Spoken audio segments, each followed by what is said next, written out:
নমস্কার বন্ধুরা, ব্রততিস কিচেনে আপনাদের সকলকে অনেক অনেক স্বাগতম। আজকে আমার রেসিপি হলো গ্রিন চিলি সস।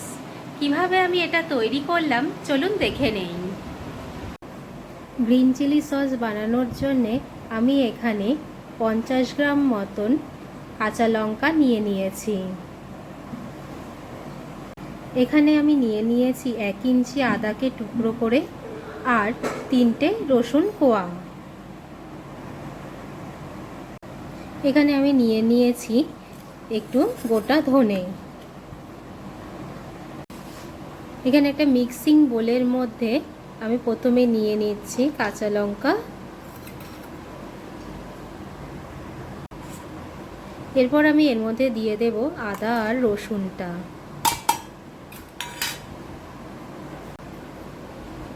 এবার আমি এর মধ্যে দিয়ে দিচ্ছি গোটা ধনে। এগুলো দিয়ে আমি একটা সুন্দর পেস্ট তৈরি করে নেব। দেখুন বন্ধুরা, কত সুন্দর মিহি পেস্ট তৈরি হয়ে গেছে। এবার এটাকে আমি ছাঁকনির সাহায্যে ছেঁকে নেব। দেখুন বন্ধুরা, কত সুন্দর একটা মিহি পেস্ট তৈরি হয়ে গেছে।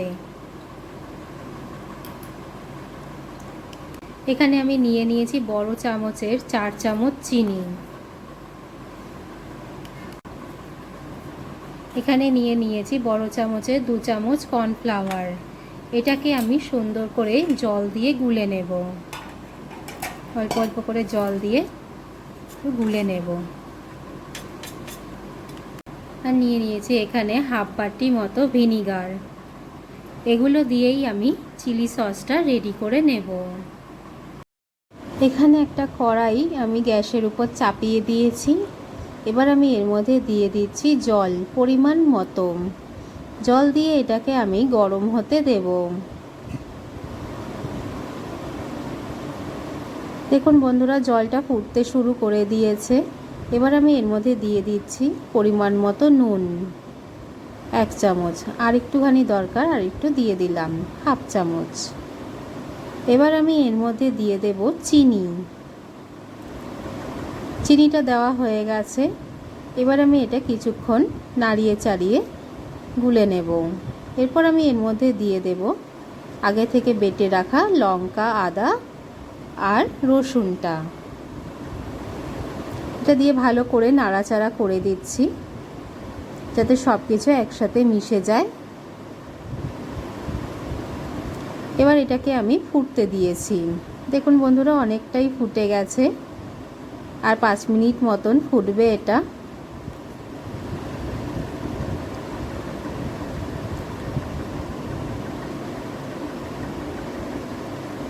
বেশ সুন্দর ফুটে গেছে এটা। এবার আমি এর মধ্যে দিয়ে দিচ্ছি ভিনিগার। এই বাটির পরিমাণের 1 বাটি ভিনিগার আমি এর মধ্যে দিয়ে দিয়েছি। ভিনিগারটা দিয়ে কিছুক্ষণ ফুটিয়ে নিয়ে এর মধ্যে দিয়ে দিলাম কর্নফ্লাওয়ার, যেটা আমি গুলে রেখেছিলাম আগেই। এভাবে দিয়ে কিছুক্ষণ মোটামুটি 10 মিনিট মতন ফুটিয়ে নিলেই রেডি হয়ে যাবে চিলি সস। দেখুন বন্ধুরা, এটা অনেকটাই ঘন হয়ে এসেছে।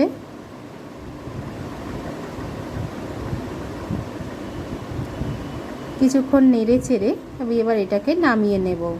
নামিয়ে সুন্দর করে ঠান্ডা করে নেব। তাহলে দেখলেন তো বন্ধুরা, কত সহজে তৈরি হয়ে গেল গ্রিন চিলি সস।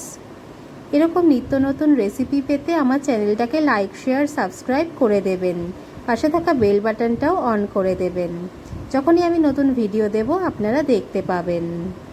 সকলে ভালো থাকবেন। ধন্যবাদ।